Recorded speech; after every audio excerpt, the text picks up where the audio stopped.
Experiencing a frozen or unresponsive touchscreen in your Kia? A quick reboot is often the solution. For most Kia models, including the Telluride and EV9, simply press and hold the power button, either on the touchscreen or steering wheel controls, for 8 to 10 seconds until the system restarts.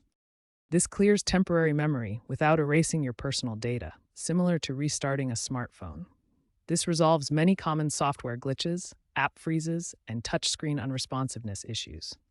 If you own an older model, like a 2017 to 2022 Optima or Sportage, and the power button method doesn't work, check your owner's manual or online forums for a hidden reset pin location, often a small hole near the head unit. Use a paperclip to gently press the reset button inside. If quick reboots become frequent, it indicates a deeper problem with your Kia infotainment system.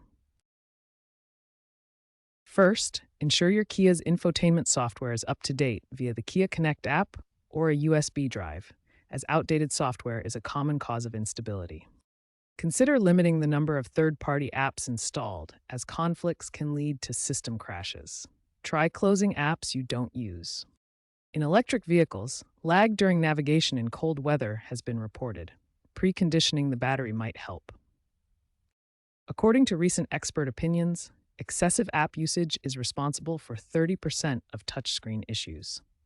Though simple reboots offer a cost-effective fix, preventative measures like regular software checks are essential.